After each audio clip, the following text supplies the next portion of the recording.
नमस्कार, करेन्ट न्यूजमा स्वागत छ। म अमृत राज काफले। आजको करेन्ट न्यूजमा हामी एकीकरण भएको 3 वर्ष नपुग्दै भएको नेकपाको विभाजन र त्यसपछि उत्पन्न भएको राजनीतिक घटनाक्रमका बारेमा चर्चा गर्दैछौँ। सत्तारूढ नेकपाको विभाजनको घोषणा औपचारिक रूपमा नभए पनि अनौपचारिक रूपमा भने विभाजन भइसकेको छ। नेकपाको केपी ओली समूहले अर्का अध्यक्ष पुष्पकमल दाहाल प्रचण्डलाई कारबाही गरेको छ। बिहिबार बसेको ओली समूहको केन्द्रीय कमिटीको बैठकले अध्यक्षबाट प्रचण्डलाई हटाउने निर्णय गरेको हो। यसअघि प्रचण्ड माधव समूहले प्रधानमन्त्री समेत रहेका केपी शर्मा ओलीलाई अध्यक्ष र संसदीय दलको नेताबाट बर्खास्त गर्ने निर्णय गरेको थियो। बिहिबार भने ओली समूहले प्रचण्डलाई कारबाही गर्ने निर्णय गरेको हो। ओली समूहको नेकपाले विधान अनुसार काम नगरेको र पार्टी विरोधी गतिविधि गरेको भन्दै प्रचण्डमाथि कारबाही गरिएको जनाएको छ। यसअघि ओली नेतृत्वको नेकपाले प्रवक्ताबाट नारायण काजी श्रेष्ठलाई हटाएर उनको स्थानमा प्रदीप कुमार गेवालीलाई जिम्मेवारी दिएको थियो। अब बैठकका निर्णयहरूमा प्रधानमन्त्री ओलीको मात्रै हस्ताक्षर चल्ने बनाइएको छ। ओली समूहको केन्द्रीय कमिटीको बैठकमा चुनाव निर्धारित मितिमा कसरी गर्ने भन्ने विषयमा छलफल भएको जनाइएको छ। नेकपाको ओली पक्षले पार्टीका 7 प्रदेशका संयोजक समेत तोकेको छ। बैठकले सुदूरपश्चिमको संयोजकमा लेखराज भट्ट, कर्णालीको मणि थापा, लुम्बिनीको शङ्कर पोखरेल, गण्डकीको पृथ्वी सुब्बा गुरुङ, बागमतीको ईश्वर पोखरेल, प्रदेश 2 को सत्यनारायण मण्डल र प्रदेश 1 को संयोजकमा सुभाष नेमाङलाई तोकेको छ। त्यसैगरी टोपबहादुर रायमाझीलाई जनवर्गीय सङ्गठनको संयोजक र कृष्ण गोपाल श्रेष्ठलाई उपत्यकाको संयोजक तोकिएको छ।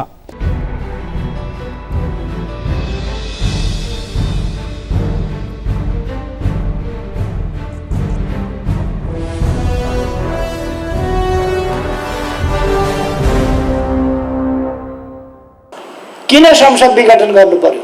अरू थुप्रै कुरा छोडिदिनुहोस्। यही किचकिच, यही झमेला, पार्टीभित्रै सधैँ हिँड्न खोजो खुट्टा समाउने, हिँड्न खोजो अल्झाउने, हिँड्न खोजो धराप थाप्ने, हिँड्न खोजो अल्झो लगाउने, अल्झाउने। देशकै समय देश हाँक्नु पर्ने बेलामा, देशलाई अगाडि बढाउनु पर्ने बेलामा सरकारलाई पनि अगाडि बढ्न नदिने, सरकारलाई गतिशील ढङ्गले हाँक्नु पर्ने पार्टी, त्यो पार्टी अल्झिनु पर्ने केमा भन्दा दिनै पिछेका गफ फिट्नेहरूका कुरामै अल्झिनु पर्ने। उनीहरू गफ फिटेर बस्छन्, त्यसैमा अल्झिनु। दिनै पछि बैठक चाहिने, बैठक चाहियो, बैठक बस्नु पर्यो, बैठक बस्नु पर्यो, बैठक चाहियो, बैठक चाहियो। हामी सधैँ बैठकै बसिराख्यौँ भने के हुन्छ? अब बैठकै मात्रै बसिरहने होइन, आवश्यक निर्णय गर्ने, जनताका बीचमा जाने, प्रचार प्रसार गर्ने, सङ्गठन गर्ने, जनतालाई सचेत बनाउने, अभियानमा लाग्ने, काममा लाग्ने। आज दुनियाँ गतिशील छ, अत्यन्तै गतिशील। त्यसकारण धेरै लामा बैठकहरू गर्ने होइन, एकदम तयारी साथ छोटा छोटा बैठक गर्ने र गतिशील ढङ्गले अगाडि बढ्ने, त्यो काम गर्नुपर्छ। नेतृत्व आफै आफ्ना उद्देश्यहरूमा, आफ्ना गन्तव्यमा स्पष्ट हुनुपर्दछ। नेतृत्व आफै ती गन्तव्यमा पुग्ने सही विचारहरू, त्यसको निरीक्षण कसरी गर्ने, समसामयिक विषयहरू, परिस्थितिको विश्लेषण कसरी गर्ने, ठिक ढङ्गले अगाडि कसरी बढ्ने, त्यस कुरामा स्पष्ट हुनुपर्दछ। अनि आम साथीहरूले नेतृत्वमा विश्वास गर्नुपर्दछ। लडाइँमा कमान्डरमाथि विश्वास गरिएन भने, कमान्डरले कसरी अगाडि बढ्ने भन्ने स्पष्टता भएन भने, कमान्डर स्पष्ट हुनुपर्दछ यो लडाइँ कसरी लड्छु भन्ने कुरा। र त्यसै गरेर हाम्रो बाटोमा हामी स्पष्ट छौँ। जनतामा सार्वभौम सत्ता छ, सार्वभौम जनताका बीचमा हामी जान्छौँ।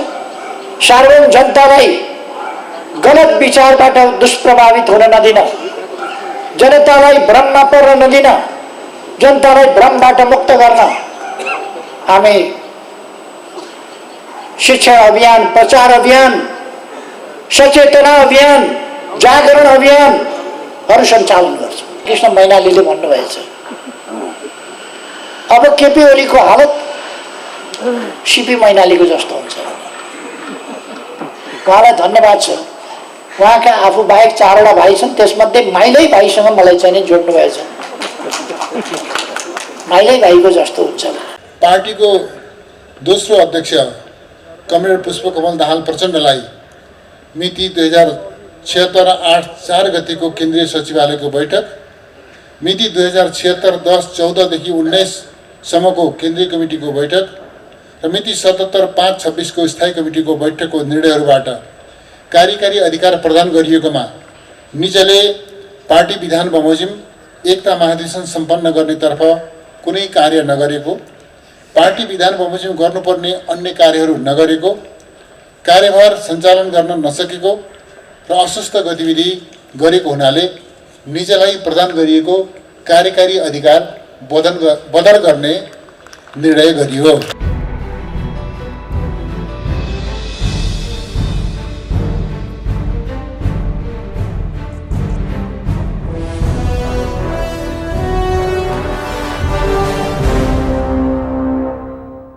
ओली समूहले प्रचण्डमाथि कारबाही गर्नु पूर्व नै प्रचण्ड माधव समूहले माधव कुमार नेपाललाई समेत नेकपाको अध्यक्ष बनाउने निर्णय गरेको छ।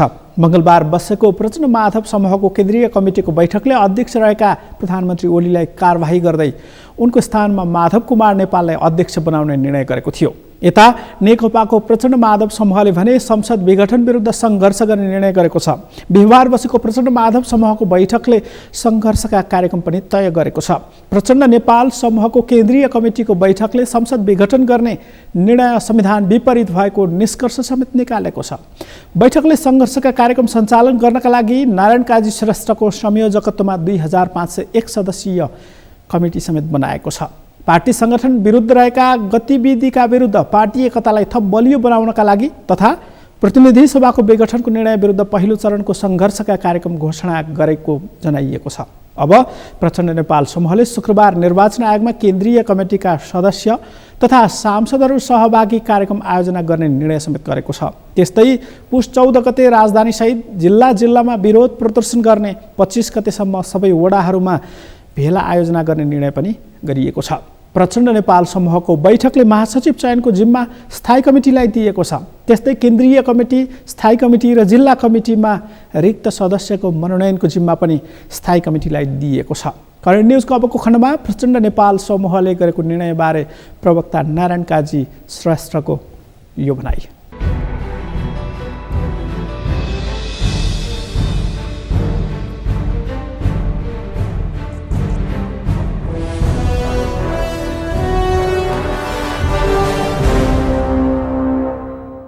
आजको बैठकले पार्टी संगठन र सङ्घर्षको पहिलो चरणको कार्यक्रमको घोषणा गरेको छ।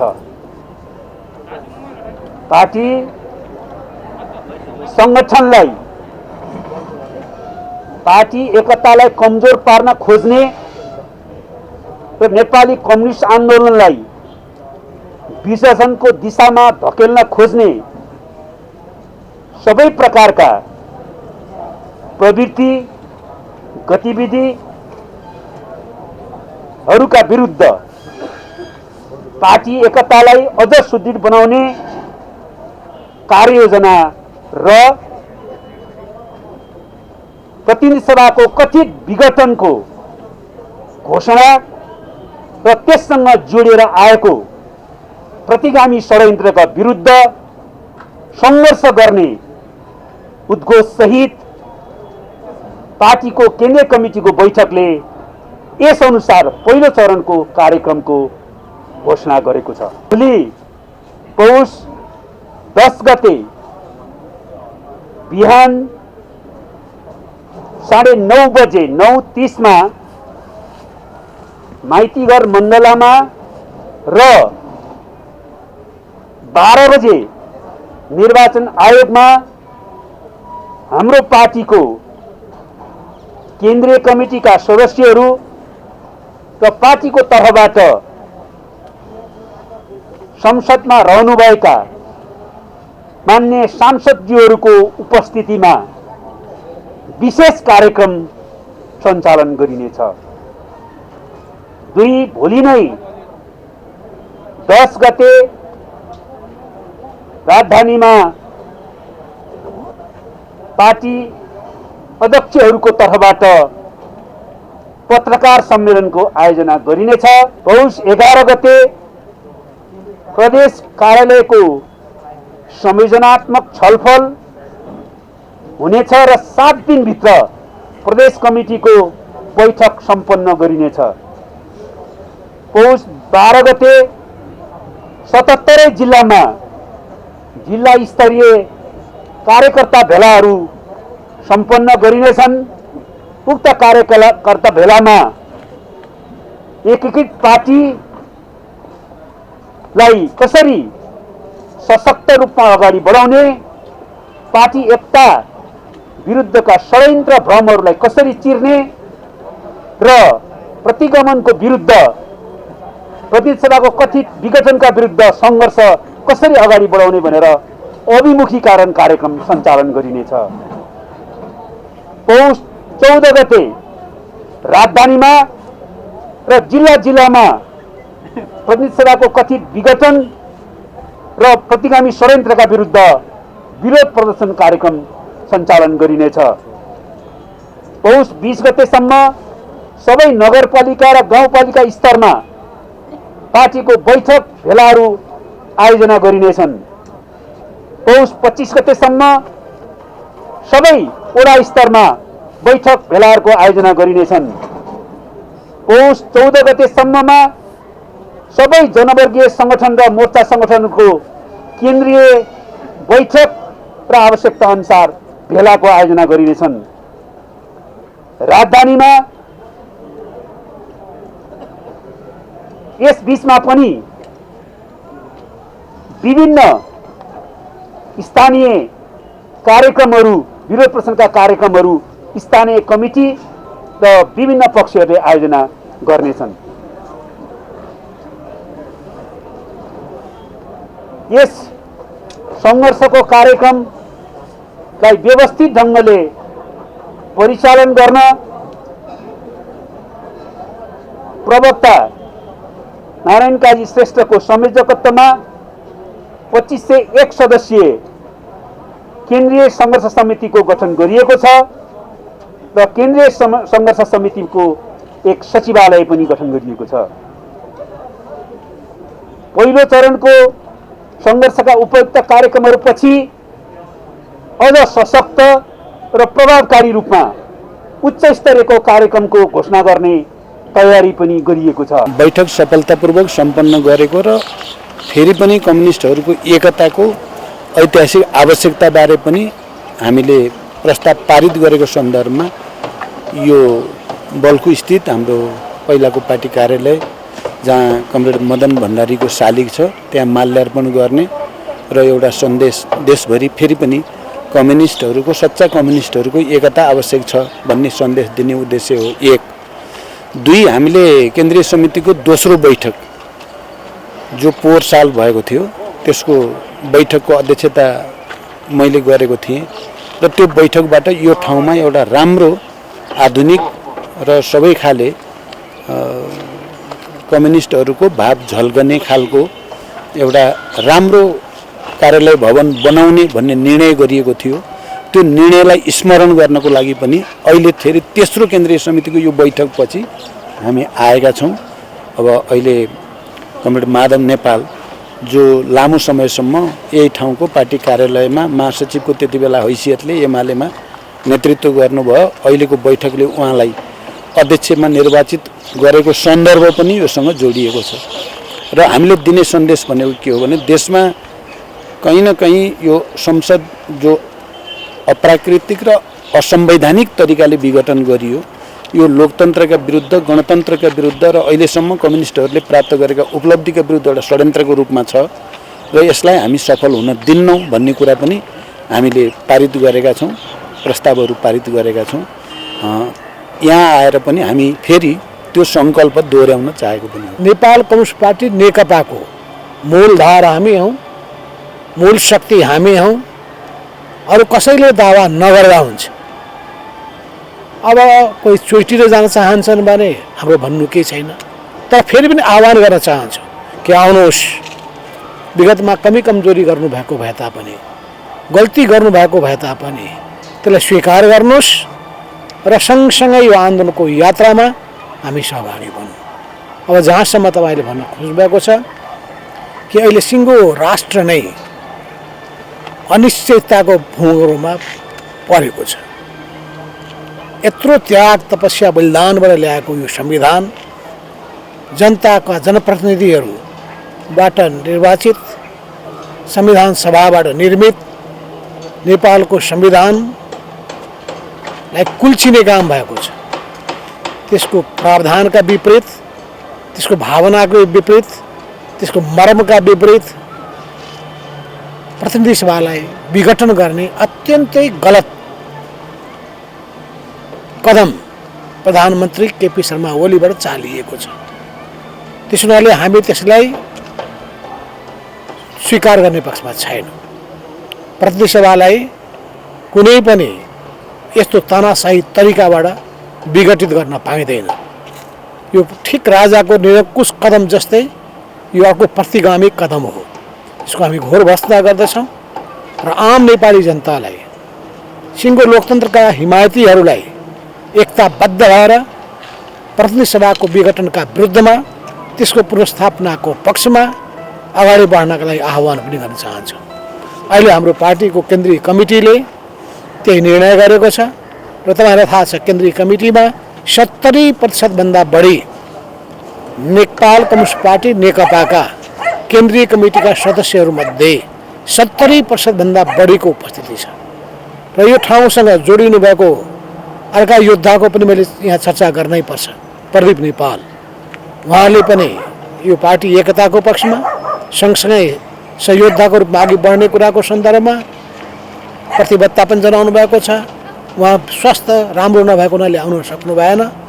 यी सबै कुराहरूको सन्दर्भमा पनि म बाटो बिराउनु भएका अरू कोही हुनुहुन्छ भने उहाँहरूलाई पनि फर्केर आउन आह्वान गर्न चाहन्छु।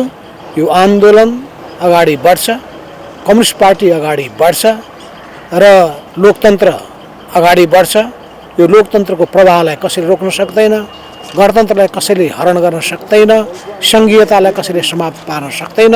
त्यसका रक्षकहरू अझै पनि जिउँदै छन् र यसका निर्माताहरू, यसलाई ल्याउने योद्धाहरू र यसलाई अघि बढाएर लैजाने सङ्कल्प गरेका व्यक्तिहरू अझै पनि जिउँदै छन् भन्ने कुराको साक्षी नेपाल कम्युनिस्ट पार्टी नेकपा छ, हामी छौँ। सबभन्दा पहिलो कुरा भनेको के हो भने हाम्रो पार्टी गौरवशाली पार्टी नेकपा जो छ त्यो नेकपाभित्र हाम्रो बिचमा केही मतभिन्नताहरू भयो। मतभिन्नताहरू पार्टीभित्र जहिले पनि हुन्छन्। मतभिन्नता आउनु भनेको सामान्य कुरा हो। ती मतभिन्नतालाई ठिक नीति अनुरूप, विधि अनुरूप सञ्चालन गर्नुपर्छ र समस्याको समाधान गर्नुपर्छ। तर कमरेड केपी ओली वास्तवमा एउटा कम्युनिस्ट नै भइसक्नु भएको रहेनछ। उहाँले पार्टीका विधि नै मान्नु भएन, पालना नै गर्नु भएन, अनुशासन पनि मान्नु भएन। अनि पार्टीभित्रका मतभेदको नाउँमा उहाँले संसदको विघटन गर्नुभयो। यो अत्यन्त ठुलो अपराधको कुरा हो। संविधान विरोधी अपराध हो, लोकतन्त्र विरोधी अपराध हो। यो जनादेशका विरुद्ध छ, जनताको भावनाका विरुद्ध छ र वास्तवमा भन्ने हो भने यो राष्ट्रका हितका पनि विरुद्ध छ। त्यसै कारणले हामीले यसको विरुद्ध भर्त्सना गर्नु पर्यो। अब वास्तविक नेकपा भनेको यही हो जो अहिले भर्खरै हामीले केन्द्रीय कमिटीको बैठक सकेका छौँ। वास्तविक नेकपा यही हो। हामी यो ठाउँमा नेकपाको कार्यालय बनाउँछौँ, कार्यालय भवन बनाउँछौँ।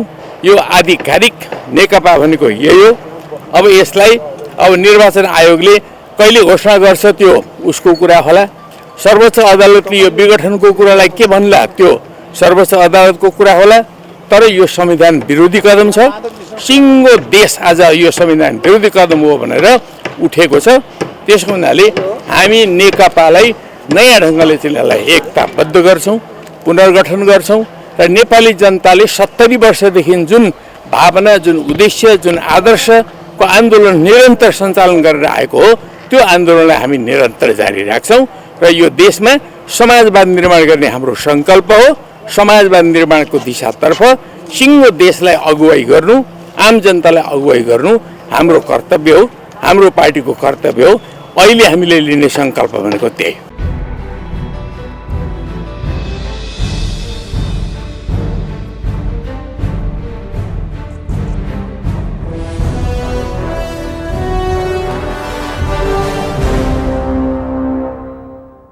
गत आइतबारसम्म एउटै दल रहेको नेकपाका दुई समूहको पछिल्लो गतिविधिले नेकपा अब औपचारिक रूपमै विभाजन हुने अवस्थामा पुगेको छ, किनकि प्रचण्ड नेपाल समूहले शुक्रबार निर्वाचन आयोगमा पुगेर दल दर्ता गर्ने तयारी समेत थालेको छ। यसरी एउटै पार्टीका दुई स्थानमा फरक फरक बैठक बसेर एकले अर्कोलाई कारबाही गर्ने अवस्था देखिएपछि 3 वर्ष अघि एकीकरण भएको नेकपा अब औपचारिक रूपमै दुई टुक्रा बनेको छ। अहिले कुन नेतालाई कुन समूहमा लैजाने भन्ने प्रतिस्पर्धा समेत सुरु भएको छ। पूर्व माओवादी समूहका नेता तथा अहिलेको सरकारका गृहमन्त्री रामबहादुर थापा बादल प्रधानमन्त्री केपी शर्मा ओलीको पक्षमा लागेका छन्। अहिलेसम्म कुनै पनि बैठकमा सहभागी नभएका थापा बिहिबार बसेको ओली समूहको केन्द्रीय कमिटी बैठकमा सहभागी भएका छन्। तर थापा पक्षका अन्य नेताहरू भने अर्को समूहमा पुगेका छन्। स्थायी कमिटी सदस्यहरू देव गुरुङ, पम्फा भुसाल लगायतका नेताहरूले प्रचण्ड माधव समूहको बैठकहरूमा सहभागिता जनाइरहेका छन्। यसरी हेर्दा रामबहादुर थापालाई सबैले साथ छोडे पनि उनी भने प्रधानमन्त्री केपी शर्मा ओली पक्षमा लागेका छन्। तर उनलाई आफ्नो समूहमा ल्याउनका लागि नेकपा अध्यक्ष प्रचण्डले समेत उनीसँग निरन्तर छलफल गर्दै आएका थिए। नेकपाको ओली समूहले अध्यक्षबाट प्रचण्डलाई हटाउने निर्णय गरेको भए पनि प्रचण्ड भने अर्को समूहको संसदीय दलको नेता समेत बनिसकेका छन्। करेन्ट न्युजमा केही बेर विश्रामपछि अन्य विषयसहित उपस्थित हुनेछु, हेर्दै गर्नुहोला।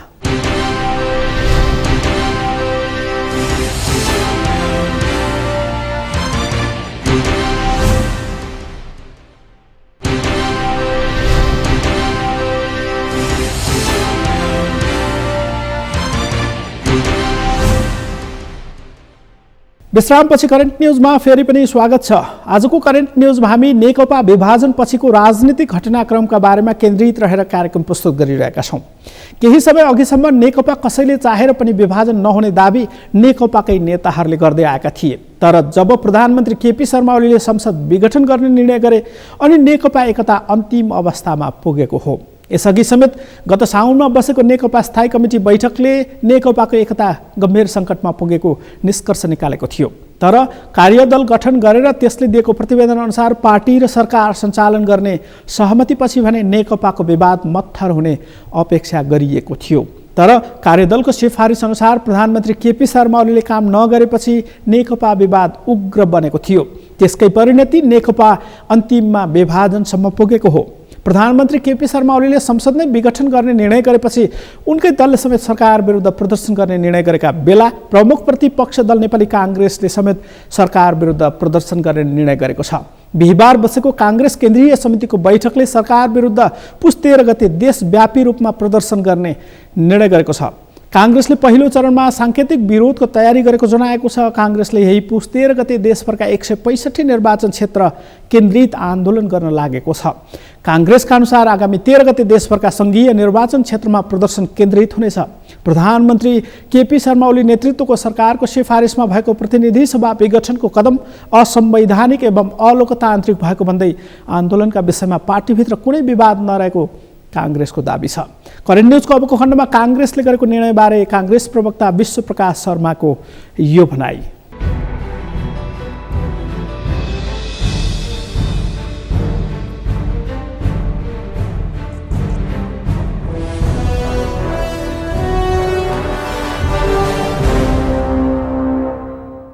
पुस 5 गते प्रधानमन्त्रीको सिफारिसमा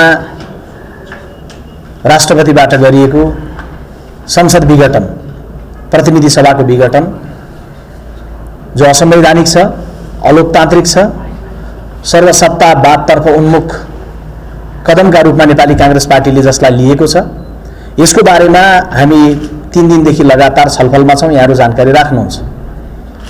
नेपाली काङ्ग्रेस केन्द्रीय कार्य समितिको यो बैठक बस्नु पूर्व नै यहाँहरूलाई यो पनि जानकारी छ कि 5 गते प्रतिनिधि सभा विघटन भयो।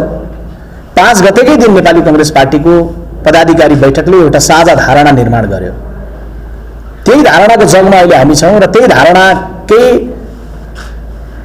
परिमार्जित स्वरूप, त्यही धारणाकै जगमा थप कुराहरू गाँच्दै नेपाली काङ्ग्रेस पार्टी एकताबद्ध भएर अहिलेको विषयलाई हेरिरहेको छ। तर थोरै म केही स्पष्ट गर्न चाहन्छु भने खास गरी हिजो सञ्चार माध्यममा कतिपय कन्फ्युजनका विवरणहरू पनि बाहिर गएका छन्। नेपाली काङ्ग्रेस पार्टीमा कोही आन्दोलनको पक्षमा हुनुहुन्छ, कोही नेपाली काङ्ग्रेस पार्टीमा निर्वाचनको पक्षमा हुनुहुन्छ भन्ने खालको विवरणहरू बाहिर गएका छन्। नेपाली कांग्रेस पार्टीलाई बुझिरहँदै गर्दाखेरि केन्द्रीय कार्य समितिको बैठकमा केन्द्रीय कार्य समितिको कुनै नेताले सदस्यले अहिलेको बेलामा अहिलेको जटिल परिस्थितिको बेलामा कुनै धारणा राख्नुभयो, व्यक्तिगत रूपमा राख्नुभयो भने त्यो धारणा पार्टीको सम्पत्ति बन्छ। व्यक्तिगत रूपमा धारणा राख्नुभयो भने त्यस्ता धेरै धारणाहरूको बीचबाट नेपाली कांग्रेस पार्टीले अहिलेको सन्दर्भको उपयुक्त धारणा निर्माण गर्न सक्दछ। त नेपाली कांग्रेस पार्टीलाई बुझिरहँदै गर्दाखेरि मैले अपिल र आग्रह गर्न चाहन्छु, 5 गते विघटन भयो, 5 गतेकै दिन नेपाली कांग्रेस पार्टीको वर्तमान र पूर्व पदाधिकारीहरूको बैठक भयो। त्यो बैठकले प्रतिनिधि सभाको विघटनलाई सर्वसत्तावाद उन्मुख, असंवैधानिक, अलोकतान्त्रिक, संविधान विपरीत, असंवैधानिक यी सबै कुराहरूलाई जोडेर नेपाली कांग्रेस पार्टीको धारणा निर्माण गरिसकेकै छ। 5 गते असंवैधानिक भनेर हामीले ठहर गरिसकेको विघटन पछि पुस 6 गते नेपाली कांग्रेसकै केन्द्रीय कार्यालयमा नेपाली कांग्रेसको निमन्त्रणमा नेपाल कम्युनिस्ट पार्टीका नेताहरू, जनता समाजवादी पार्टीका नेताहरू सहितको सर्वदलीय बैठकबाट पनि हामीले त्यही धारणा नै फेरि साझा रूपमा निर्माण गरेका छौँ। त्यसपछि केन्द्रीय कार्य समितिको बैठक चलिरहेछ र बैठक त्यो धारणामा एकमत छ। त्यसैले अहिले हाम्रो प्राथमिकता जे हो त्यो प्राथमिकताको क्रममा जाँदै गर्दा बाहिर प्रचारित भए जस्तो नेपाली कांग्रेस पार्टीभित्र बैठक बसिसकेपछि त स्वाभाविक रूपमा विविध खाले धारणाहरू आउँछन्। विविध खाले धारणाहरू आउँदै गर्दा पनि नेपाली कांग्रेस पार्टीले जे राखेको धारणा छ त्यो धारणामा पार्टी एक ढिका छ। पार्टीको सभापति शेरबहादुर देउवा या पार्टीका वरिष्ठ नेता रामचन्द्र पौडेल या अन्य नेताहरू। त्यसैले आजको बैठकमा पनि अहिले बोल्ने क्रम सुरु भएको छ र यहाँहरूलाई म जानकारी गराउँ, आजको बैठकको सुरुमै पार्टीका सभापति शेरबहादुर देउवाले पुसको 13 गते सोमबार 165 निर्वाचन क्षेत्रमा एकसाथ प्रदर्शन गर्ने भन्ने प्रस्तावलाई उहाँले प्रस्तुत गरेर बैठकले त्यो निर्णय गरिसकेको छ। आजको बैठकमा त्यो प्रस्ताव आइसकेपछि 165 निर्वाचन क्षेत्रमा पुस 13 गते सोमबार प्रदर्शन गरिँदै गर्दाखेरि मूल रूपमा प्रतिनिधि सभाको विघटन जो असंवैधानिक छ, अलोकतान्त्रिक छ, सर्वसत्तावादतर्फ उन्मुख कदम छ, यो कदमको विरुद्धमा नेपाली कांग्रेस पार्टीले देशव्यापी रूपमा 165 निर्वाचन क्षेत्रमा प्रदर्शन गर्नेछ। त्यो प्रदर्शन सँगै त्यो प्रदर्शनको पूर्व र त्यो प्रदर्शनका पछिल्लोतिरका अन्य कार्यक्रमहरू, भातृ र शुभेच्छुक संस्थाहरूले गर्ने कार्यक्रमहरू अनि विविध ढङ्गले त्यो कार्यक्रमको तयारीमा गरिने विषयहरूको सन्दर्भमा पनि हामी छलफलहरू गरिरहेका छौँ।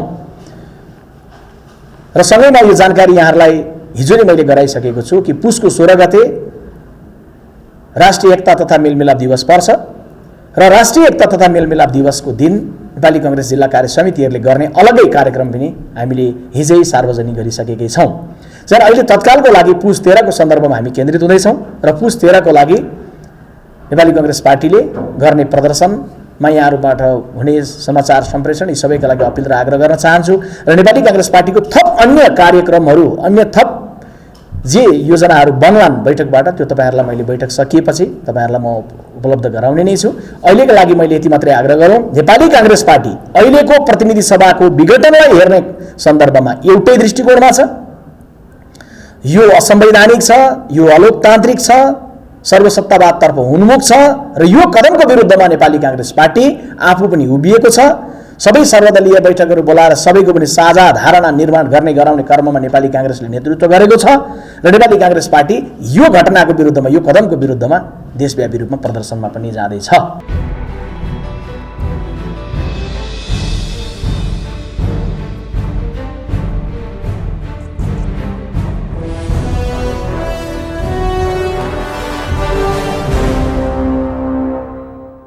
सरकारले संसद विघटन गरेपछि प्रतिपक्षमा रहेका सबै दलले सरकार विरुद्ध आन्दोलनको घोषणा गरिसकेका छन्। त्यसमध्येको अर्को दल हो जनता समाजवादी पार्टी नेपाल।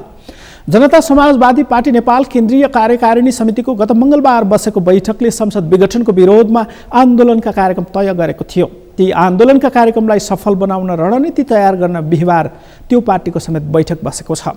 जसपाले यसअघि नै केन्द्रीय कार्यकारिणी समितिको बैठकबाट पुस 10 गते प्रधानमन्त्री र राष्ट्रपतिको पुतला दहन गर्ने, पुस 11 गते मसाल जुलुस निकाल्ने र पुस 12 गते बृहत प्रदर्शन गर्ने कार्यक्रम तय गरिसकेको छ। पुष 5 गते प्रधानमन्त्री केपी शर्मा ओलीको सिफारिसमा राष्ट्रपति विद्यादेवी भण्डारीले संसद विघटन गरेसँगै जसपाले आन्दोलनको कार्यक्रम घोषणा गरेको थियो। यसबीचमा जनता समाजवादी पार्टीले बिहिबार नै सभामुख अग्नि सापकोटालाई भेटेर प्रधानमन्त्रीमा प्रचण्डलाई सहयोग गर्ने पत्र बुझाएको छ। संसद भङ्ग भए पनि विघटन विरुद्ध सर्वोच्च अदालतमा समेत मुद्दा विचाराधीन रहेको अवस्थामा संसद पुनर्स्थापना हुने आशा समेत उनीहरूमा देखिएको छ। संसद विघटन विरुद्ध परेका सबै रिटमाथि शुक्रबारका लागि पेशी तोकिएको छ। सर्वोच्चले संसद पुनर्स्थापना गर्ने आशामा प्रचण्ड माधव समूहले प्रचण्डलाई संसदीय दलको नेता समेत चयन गरिसकेको छ भने जनता समाजवादी पार्टीले समेत प्रचण्डलाई समर्थन गर्ने निर्णय सभामुखलाई बुझाएको छ। अहिले भने जसपाले समेत सडक आन्दोलनको तयारी थालेको छ।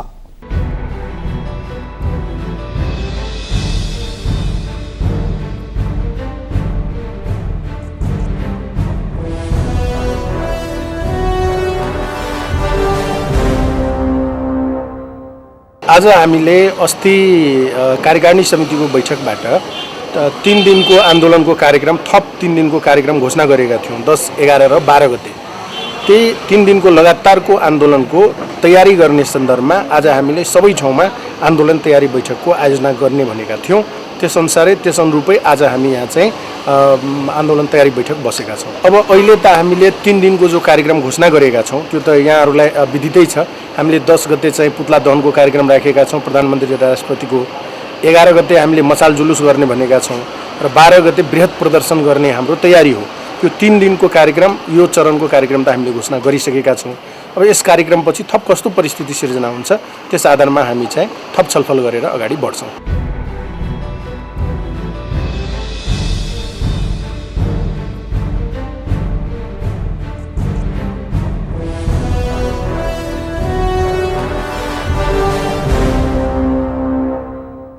नेकपा विवाद अहिले भर्खरै सुरु भएर विभाजनको अवस्थामा पुगेको होइन। गत चैतमा नेकपाभित्रको विवाद सबैले देख्ने गरी सार्वजनिक भएको थियो, जुन विवाद अन्ततः विभाजन हुने अवस्थामा पुगेको हो। अहिले नेकपा अब कस्तो अवस्थामा पुगेको छ भने विभाजनको दोष कसलाई दिने वा कसले लिने भन्ने अवस्थामा छ। केपी शर्मा ओलीले आफूले बोलाएको केन्द्रीय कमिटीको बैठक वैधानिक भएको दावी गरिरहेका छन्, तर कसैलाई पनि पदमुक्त नगर्ने दावी उनले गरेका थिए। यसबीचमा प्रवक्ता नारायण काजी श्रेष्ठमाथि कारवाही गर्दै पदमुक्त गर्ने निर्णय केपी शर्मा ओलीले नै गरेका थिए। त्यसको जवाफमा प्रचण्ड माधव समूहले भने अध्यक्ष केपी शर्मा ओलीलाई अनुशासनको कारवाही गर्दै बर्खास्त गर्ने निर्णय गरेको थियो। जनअभिमत अनुसार सरकारलाई 5 वर्ष सरकार सञ्चालन गर्ने जिम्मेवारी भए पनि अन्ततः बीच बाटोबाटै नेकपाले गति छाडेको छ। यसले नेपालमा 2/3 बहुमत समेत अफाव सिद्ध हुन सक्ने आशंका समेत सुरु भएको छ। यसअघि नेपालमा नेपाली काङ्ग्रेसको नेतृत्वमा गठन भएको सरकारले समेत 2/3 मत पाएको भए पनि बीचमै मध्यावधि निर्वाचन घोषणा गरेको थियो, जुन निर्वाचनपछि तत्कालीन अवस्थामा नेपाली काङ्ग्रेसले लज्जास्पद पराजय भोगेको थियो। अहिले समेत नेकपाले आगामी चुनावमा लज्जास्पद पराजय भोग्नुपर्ने अवस्था आउने आकलन गरिएको छ। तर चुनावी परिणामका लागि आगामी चुनाव पर्खनै पर्ने अवस्था छ। नेकपा एकीकरणकै बेलामा समेत एकीकरणले लामो समय पाउन नसक्ने आशंका देखिएको थियो। लोभी पापीहरूका बीचमा एकीकरण भएको भन्दै एकीकरण लामो समय नटिक्ने आशंका त्यो बीचमा देखिएको थियो। अहिले त्यो आशंका समेत पुष्टि भएको छ।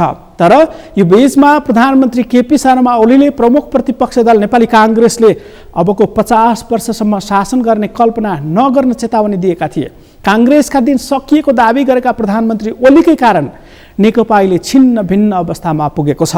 अब सरकारले भनेको समयमा चुनाव हुन्छ भन्नेमा समेत शङ्का उत्पन्न भएको दावी गर्न थालिएको छ। तर सरकारले भने तोकिएकै समयमा चुनाव हुने र चुनावमा केपी ओली समूहले नै बहुमत पाउने दावी प्रधानमन्त्री केपी शर्मा ओलीले गरेका छन्। हवस् त, करेन्ट न्युजको आजको समय सकियो। भोलि फरक विषयका साथमा उपस्थित हुने नै छु। नेपालको पहिलो न्युज च्यानल सगरमाथा टेलिभिजन हेर्दै गर्नुहोला। म अमृतराज काफले बिदा हुन्छु। नमस्कार।